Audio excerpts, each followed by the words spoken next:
Hello there, this is Anthony Johnson, and I'm back to you with another video. So what we're going to do here is we are going to extract values from JSON data.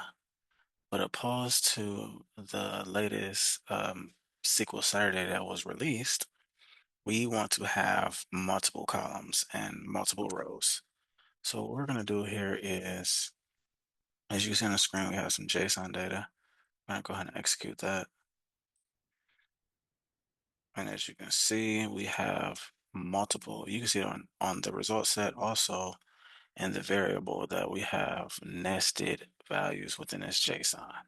So what we're going to do is we are going to extract all of these columns from this JSON data and make it multiple rows and columns as well.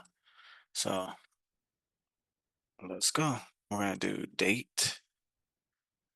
The way you format it is very important. So we're going to do date, order,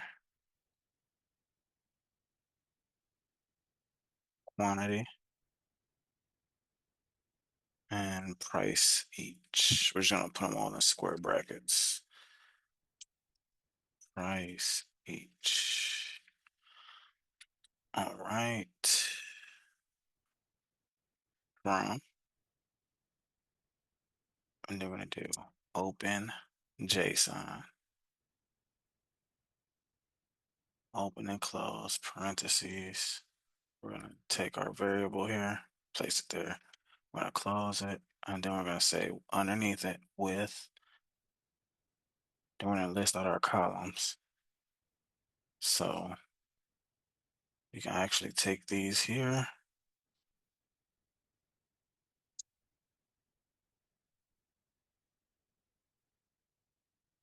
And then we're going to give it the appropriate JSON data type. So $ dot date. This should match this, how it is in the actual JSON. Okay, also we need to give this its appropriate data type as well. So for order, it is going to be bar chart. We can just say, I don't see anything over 50, so we just say bar chart 50. For the quantity, we'll say int, and for the price each, we'll say decimal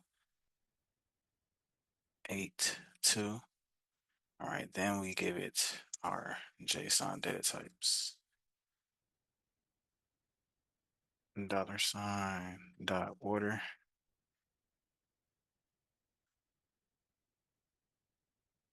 $ quantity, and this should be spelled exactly as it is inside your JSON, as I mentioned before. $ price underscore each. Alrighty. So we have everything here. We know we have to execute the entire script because our variable is declared up here. So let's see what we get back. It's not properly formatted. Found its position. Okay, let's see what we have here. JSON text is not properly formatted. Unexpected character. Okay, let's just do a quick search.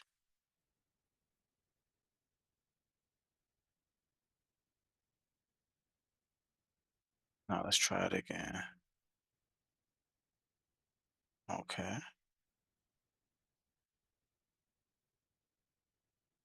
Quantity, price each. Date, order, quantity, price each. Hmm.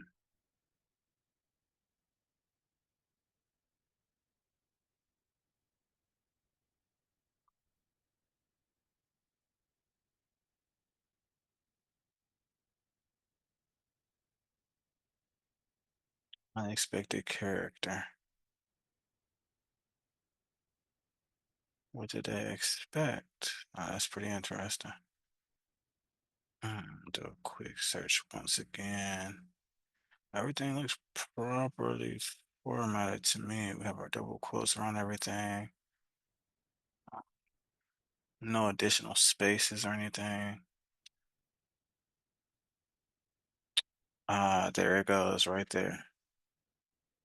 You have to, it's very sensitive. So we're missing a comma.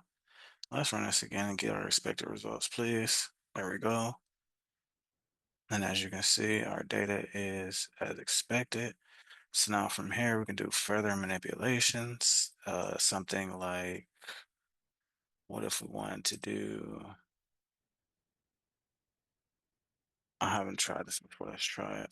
Let's do quantity times price each. Let's see how it reacts from there.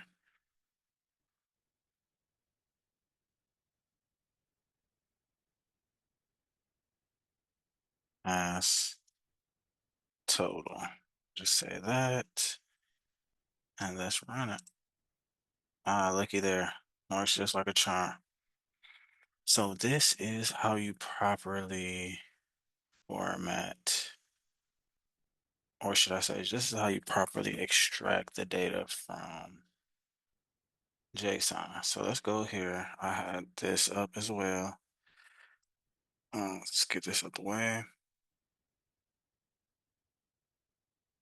If I had this query up, we just uncommented it out. So this is how you can do it with the actual column. So it's still in scalar form. Open query or OpenJSON typically works with um, like a singular column. It won't work, well, not a singular column, but a singular value. It's still scalar in a sense, opposed to using JSON value. But let's just see what we get here. Okay, so it typically targets arrays. So if you have an object array inside of your JSON, that's what it's going to target. And if we run this query here, this is essentially an array. We can just run this here. So you see the GUID that we're targeting. Let's run this. It matches this one. Let's open this up a little bit and you can see it's nested. What I mean by nested is you see two sets of these curly brackets here within the square bracket. That is a nested JSON. This is a singular JSON. So you can target it like this. I fed it into a variable. I had this here so we can actually test it. And as you can see, but this is how you can let it take an actual column from a table and extract the data from it. See here, I only took the order and the price each per. So actually, let's get this out of here. We don't need that. Let's run that, and there we go. So I hope this is helpful. I hope you guys are able to find some value out of this. This is just something that in my career that I'm going over, so I'm sharing with you guys in a sense. Um, the fact that we can process JSON data in SQL is pretty neat. We have functions built for that. Why would anyone process JSON data? Well, JSON data is essentially how we interact over the internet. So a simple tweet or a post on any social media or anything of that sort is transferred over the internet in JSON data. Also through APIs and things of that nature, but it is JSON data. And we can actually store that data in SQL and actually get value from it. These two steps I've showed thus far, which is the JSON value and the JSON query, or the open JSON, I should say. JSON query is next, but that is also a scalar type function. So I hope this was helpful. I hope you guys have a great day and bye bye.